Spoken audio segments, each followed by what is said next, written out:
ang aklat ng pag-ibig.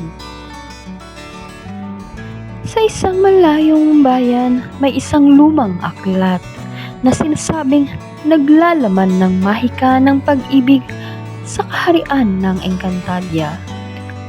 Ang mga tao sa bayan ay naniniwalang ito'y makatutulong sa sinumang nagnanais na mahanap ang tunay na pag-ibig sa ilalim ng aklat ng mahika. Si Daniel na isang manggagamot ang nagnanais na hanapin ang aklat ng mahika ng pag-ibig. Ipinadala siya ng kanyang ina sa isang misyon upang mapanatili ang balanse sa mundo ng mga espiritu at mahika. Sa kanyang paglalakbay, natagpuan ni Daniel ang kaharian ni Catherine, isang mahika at tagapagmana ng aklat ng pag-ibig. Nang magkita sila ni Catherine, agad niyang naakit ang puso ni Daniel. Ngunit hindi biro ang kanyang misyon at kailangan niyang ipagtanggol ang aklat mula sa masasamang hangarin ng iba't ibang puwersa na nagnanais mapasa kanya ang libro ng mahika ng pag-ibig.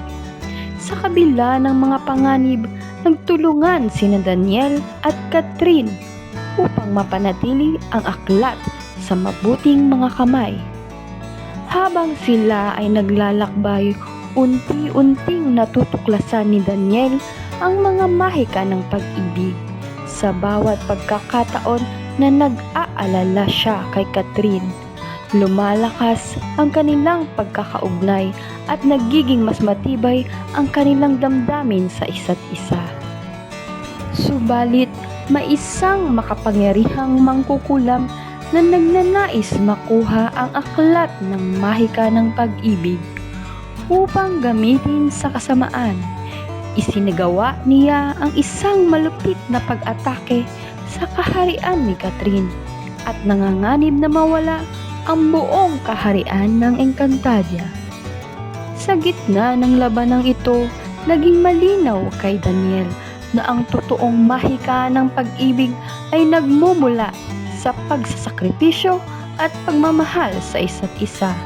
Pinili niyang isakripisyo ang kanyang sarili upang iligtas si Catherine at ang kaharian ng Encantadia.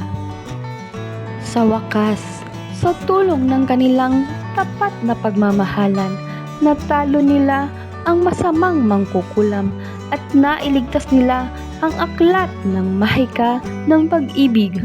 Ang kanilang pag-ibig at mahika ay nagdulot ng kapayapaan at pag-asa sa kanilang kaharian.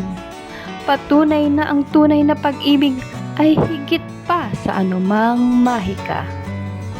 Ang aklat ng pag-ibig. Thank you for watching. Please like, subscribe and click the notification bell. Also don't forget to share. Thank you.